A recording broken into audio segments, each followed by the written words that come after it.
So hello dear students, आप सभी का मेरे चैनल पे स्वागत है। जो आज एग्ज़ाम हुआ था क्लास 10th का टूरिज़्म का, तो उसका मैंने एमसीक्यू वाले क्वेश्चनों का आंसर मैंने बता दिया था। मैंने एमसीक्यू के सारे क्वेश्चन बता दिए हैं ऑलरेडी। एक और वीडियो है, ठीक है, आप उस वीडियो को भी जाके देख सकते हैं। इस क्वेश्चन का आंसर भी था, ठीक है। इस तरह से आप देख सकते थे उस वाली वीडियो में भी, ठीक है।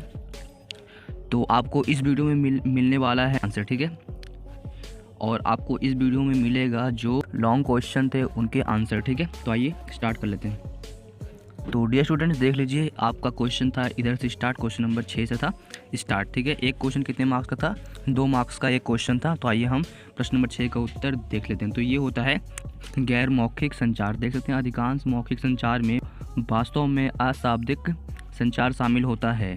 शारीरिक भाषा में अशाब्दिक संचार का प्रमुख घटन इसमें आँखों का संपर्क, चेहरे का भाव, संवरना, हाथों से के इशारे, कपड़े, हमारे और दूसरों के बीच स्थान, मुद्रा, आवाज़ का स्वर, स्पर्श और कई अन्य पहलू शामिल है। तो इस तरह से इसका आंसर आपको लिखना था। अब आप देख लीजिए क्वेश्चन नंबर 7 का आंसर, समय प्रबंधन क्या है और अपना समय प्रबंधन कैसे करते हैं। तो देखिए इसका आंसर समय प्रबंधन ये हो जाएगा, देख सकते हो, विभिन्न कार्यों को करने के लिए लगाए गए समय और उनको करने के क्रम को सोच विचार कर व्यवस्थित करना समय प्रबंधन कहलाता है। समुचित समय प्रबंधन से दक्षता मिलती है, उत्पादकता बढ़ती है और कार्य सही समय पर पूरे होते हैं। समय प्रबंधन के लिए स्वयं का मूल्यांकन करें, एक डायरी में रोज की बातें लिखें। अब बात कर लेते हैं क्वेश्चन नंबर 8 का। तो इसको तो बहुत ही आसान था, हार्डवेयर के बारे में बताना था और सॉफ्टवेयर के बारे में बताना था। आप तो आराम से इसका आंसर। डियर स्टूडेंट्स, अभी मैं बता दे रहा हूँ कि कंप्यूटर का हार्डवेयर और सॉफ्टवेयर क्या होता है। तो डियर स्टूडेंट्स, जो कंप्यूटर का हार्डवेयर होता है, एग्जाम्पल के लिए हो गया कीबोर्ड, ठीक है, और हो गया माउस, ठीक है, और जो भी उसके मशीन के अंदर हो गया प्रोसेसर, रैम इत्यादि को हम छू सकते हैं, देख सकते हैं, ठीक है, तो उसे कहते हैं हार्डवेयर। अब बात कर लेते हैं सॉफ्टवेयर। जैसे कि आपका ये मोबाइल है, इस फ़ोन के अंदर में जो ये लिखा हुआ समय प्रबंधन, इसको आप छू सकते हैं? नहीं छू सकते हैं। आप अगर इसको छूने की कोशिश करोगे तो आप अपने स्क्रीन को ही छू रहे हो, तो इसलिए आप इसको नहीं छू सकते। तो इसका मतलब हुआ कि जो सॉफ्टवेयर होता है उसको हम छू नहीं सकते, उसको हम सिर्फ देख सकते हैं, ठीक है। क्वेश्चन नंबर अब आते हैं 9 पे। एक गलत धारणा है कि उद्यमी पैदा होते हैं, बनाए नहीं जाते। इस कथन का समर्थन करें। तो इसका हम समर्थन करते हैं, तो इस तरह से पाते हैं, यह धारणा कि उद्यमी पैदा होते हैं, बनाए नहीं जाते एक गलत धारणा है। यह सच है कि कुछ लोगों में जन्मजात कुछ गुण होते हैं जो उन्हें उद्यमी बनने के लिए अधिक प्रबल बनाते हैं। जोखिम लेने की क्षमता, रचनात्मकता और दृढ़ता। लेकिन इसका मतलब यह नहीं है कि जो लोग इन गुणों के साथ पैदा नहीं हुए वे उद्यमी नहीं बन सकते। उद्यमिता एक कौशल है जिसे सीखा और विकसित किया जा सकता है। तो डियर स्टूडेंट्स, आप भी उद्यमी बन सकते हो, सीख सकते हो। इस तरह से उद्यमी एक कौशल है, अनुभव महत्वपूर्ण है, कड़ी मेहनत, समर्पण और शिक्षा और परीक्षण, ठीक है। तो इन बातों का ध्यान रख के आप भी उद्यमी बन सकते हैं, ठीक है। बात कर लेते हैं, क्वेश्चन नंबर आ गया है 10। हम स्थिर स्थायी शहर कैसे बना सकते हैं? स्थिर और स्थायी शहर बनाना है। तो देखिए, स्थिर और स्थायी बनाना एक महत्वपूर्ण लक्ष्य है जो पर्यावरण, अर्थव्यवस्था और समाज को लाभ पहुंचा सकता है। यह लक्ष्य प्राप्त करने के लिए सभी हितधारकों के बीच सहयोग और समन्वय आवश्यक है। आप इसका आंसर अपने खुद से भी कर सकते थे, ठीक है। अब देख लो क्वेश्चन नंबर 11 स्टार्ट हो रहा है यहाँ से। कोई 2 कार्य शिष्टाचार बताइए। तो यहाँ से स्टार्ट कर लेते हैं। कोई 2 शिष्टाचार, तो हमने इधर पे लिख दिया है। एक हो गया समय का पाबंद, आप इस वीडियो को पॉज करके पढ़ लेना। और हमने एक बनाया है सम्मानजनक व्यवहार, ठीक है। आप इस वीडियो को पॉज करके पढ़ सकते हैं इसको भी, ओके। अब बात कर लेते हैं क्वेश्चन नंबर 12 का। पर्यटन के 2 आर्थिक लाभ बताइए। तो 2 आर्थिक लाभ तो बहुत ही आसान है, आप आराम से भी कर सकते थे। इसका कर राजस्व, पर्यटन उद्योग में सरकारों के लिए कर राजस्व का एक महत्वपूर्ण स्रोत है। और एक हो गया क्षेत्रीय विकास। पर्यटन उद्योग ग्रामीण क्षेत्रों और विकासशील देशों के लिए विकास में महत्वपूर्ण भूमिका निभा सकता है। और हमने इसमें एक और ऐड कर दिया है प्लस के लिए, सांस्कृतिक आदान प्रदान। पर्यटन विभिन्न सांस्कृतियों के लोगों के बीच आदान प्रदान को बढ़ावा देता है। ठीक है डियर स्टूडेंट्स, तो इस तरह से मैंने बता दिया क्वेश्चन नंबर 12 का। बात कर लेते हैं क्वेश्चन नंबर 13। ठीक है, STEC का दृष्टिकोण और मिशन बताएं। तो इसका बहुत ही आसान आंसर है। तो देखिए उसका कुछ इस प्रकार का है लक्ष्य, एम। ठीक है, यात्रा उद्योग में सबसे अच्छे और सबसे प्रतिष्ठित सेवा प्रदाता में एक बनना, पर्यटकों के लिए सर्वोच्च सुविधाएं प्रदान करने के लिए राज्य के अंदर और बाहर एक बेहतर पर्यटन बुनियादी ढांचा स्थापित करना। अब इसके कुछ उद्देश्य हैं डियर स्टूडेंट्स, आप इस वीडियो को पॉज करके पढ़ सकते हैं।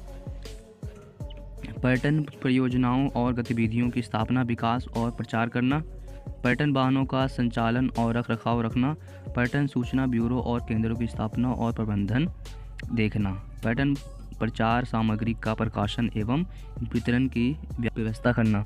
ठीक है, आप इस तरह से इसका आंसर लिख सकते थे। तो ठीक है, हमने बता दिया इसका आंसर। अब बात करते हैं पेंट हाउस और स्वीट के बीच क्या अंतर है। तो देखिए पेंट हाउस होता है ऊपर वाला कमरा जो बिल्कुल टॉप का होता है। होटल के सबसे ऊपरी भाग या छत पर स्थित कमरों का सेट, इसमें कुछ भाग आसमान की ओर खुला होता है, यह सामान्य होता है, विदेशियों की मांग में रहता है। कम से कम 2 कमरों को मिलाकर बना हुआ सेट, इसमें बेडरूम और ड्राइंग रूम क्षेत्र होता है। उदाहरण प्रेसिडेंशियल स्वीट हो गया, मुगल स्वीट है। स्वीट्स को कमरों की सजावट के हिसाब से नाम दिया जाता है। ठीक है, अब बात कर लेते हैं इसके बारे में। स्वीट यह सामान्य महंगा होता है, विदेशियों की मांग में रहता है। कम से कम 2 कमरों को मिलाकर बना हुआ सेट, इसमें बेडरूम और ड्राइंग रूम क्षेत्र होता है। उदाहरण इसमें एक ही है। ठीक है, इसमें भी उदाहरण सेम है, इसमें भी उदाहरण सेम है। ठीक है, तो आप इस वीडियो को पॉज करके आप अच्छे से पढ़ सकते हो। ठीक है, ओके। तो अब बात कर लेते हैं क्वेश्चन नंबर 15 का, आने वाले और बाहर जाने वाले पर्यटकों के बीच के अंतर क्या है। तो इसका बहुत ही आसान था। तो डियर स्टूडेंट्स देखो, अब यहाँ पे मैं बात कर रहा हूँ बाहर जाने वाले पर्यटकों, तो उसको हम कहते हैं इनबाउंड भी कहते हैं और आउटबाउंड कहते हैं। देखो वे पर्यटन गतिविधियाँ जो देश के बाहर से विदेशी पर्यटकों को देश में आकर आकर्षित करती है, तो इसको हम कहेंगे इनबाउंड, यानी कि कोई व्यक्ति बाहर से आया। ठीक है, तो इसको कहेंगे इनबाउंड, और इसको कहेंगे आउटबाउंड, मतलब कि कोई बाहर गया। ठीक है, जाने वाले को कहेंगे आउटबाउंड और आने वाले को कहेंगे इनबाउंड। ठीक है, आप इस वीडियो को स्टॉप करके आराम से पढ़ लेना इसके बीच में अंतर। ठीक है, डियर स्टूडेंट्स अब बात करते हैं क्वेश्चन नंबर 16 की विरासत के संदर्भ में यूनेस्को के महत्व को समझाइए। तो हमें समझाना है यूनेस्को के संदर्भ में। तो देखिए यूनेस्को का मुख्य उद्देश्य विश्व भर में ऐसे स्थानों की पहचान करना, उसका संरक्षण करना जो सांस्कृतिक एवं पर्यावरण के आधार पर संपूर्ण मानवता के लिए अति महत्वपूर्ण है। यूनेस्को के मुख्य उद्देश्य इस प्रकार से है, देख लो इस वीडियो को पॉज करके पढ़ लेना। संरक्षण हो गया, सतत विकास का प्रोत्साहन करना, अंतर्राष्ट्रीय सहयोग बढ़ा देना, प्रचार एवं प्रसार और वित्तीय सहायता प्रदान करना। ठीक है डियर स्टूडेंट्स, इस तरह से मैंने समझा दिया आपको। प्रश्न में बात कर लेते हैं 17 का, फ़ोन कॉल का उत्तर देते समय होटल कर्मचारियों को किस शिष्टाचार का पालन करना चाहिए। तो कैसे बात करना चाहिए, तो देख लो यहाँ पे इस वीडियो को पॉज करके पढ़ लेना। हैंडसेट को 2 या 3 घंटियों में ही उठा लेना चाहिए। अगर जल्दी कॉल का जवाब देंगे तो लोगों के साथ अच्छा संपर्क बनेगा। मुस्कान के साथ जवाब दें जिससे एक अनुकूल प्रभाव पड़ता है। एक उत्तरदायी तरीके से जोशीले, सुनाई देने योग्य तथा स्पष्ट आवाज़ में बात करनी चाहिए। फ़ोन पर खाते या पीते समय बात नहीं करनी चाहिए। हमेशा एक पेशेवर की तरह बात करें जो किसी भी समस्या को दूर करने के लिए तैयार हो। अब है ये वाला क्वेश्चन नंबर 18, भारत सरकार पर्यटन मंत्रालय संगठनात्मक संरचना की व्याख्या करें। तो डियर स्टूडेंट्स आप इस वीडियो को पॉज करके पढ़ लेना, टॉप करके पढ़ लेना आप। ठीक है, अब देख लो क्वेश्चन नंबर 19, 20, 21। ठीक है, बस इतना ही है। विभिन्न प्रकार के भोजन योजनाओं की व्याख्या करें, कोई 4 तो मैंने लिख दिया है। देख लो एपी का मतलब हो गया अमेरिकन प्लान। अमेरिकन प्लान अतिथि को रूम के साथ ब्रेकफास्ट, लंच, डिनर दोनों दिए जाते हैं। ठीक है, अब हो गया सीपी यानी कॉन्टिनेंटल प्लान। कॉन्टिनेंटल प्लान में योजना, इसमें अतिथि को रूम के साथ नाश्ता दिया जाता है। कॉन्टिनेंटल नाश्ता जैसे चाय, कॉफ़ी, ब्रेड, जैम, जेली, मक्खन इत्यादि। ठीक है, अब हो गया ईपी, यूरोपियन प्लान को कहते हैं योजना। इसमें अतिथि केवल कमरे का किराया देता है, भोजन के लिए अलग से भुगतान करता है। अब हो गया एक बरमूडा प्लान। ठीक है, इस वीडियो को पॉज करके पढ़ लेना इसके बारे में भी। बात करते हैं क्वेश्चन नंबर 20 का, जो कि आखिरी है। ठीक है, ट्रैवल एजेंट पर्यटन में एक महत्वपूर्ण सेवा प्रदाता है। सूचना प्रदान करना और टिकटिंग ट्रैवल एजेंट की दो प्रमुख जिम्मेदारियां का कथन कीजिए। यहाँ पे ये रहा दो प्रमुख कारण, टिकटिंग का और एक इसका। ठीक है, आप इस वीडियो को पॉज करके पढ़ लेना। ठीक है, एक तो हो गया इसका और एक इसका। ठीक है, अब है क्वेश्चन नंबर 21। किसी स्थान की सांस्कृतिक परंपरा पर्यटकों को आकर्षित करती है? करती है, सही बात है।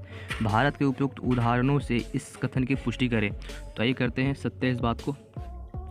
तो देख लीजिए, इसको तो पढ़ना ही पढ़ना है। एग्जाम्पल के लिए देखो, हमारे भारत में होता है दिवाली, होली, ठीक है, इत्यादि। इन सब चीज़ों को देखने के लिए पर्यटक आकर्षित होते हैं कि हम भी जाएं, होली देखें, होली खेलें। और एक होता है कुंभ का मेला। भाई साहब, क्या मेला होता है वो आपको पता ही होगा। तो लाइक सब्सक्राइब कर देना ऐसे और वीडियोज़ देखने के लिए। Thanks for watching this video dear students.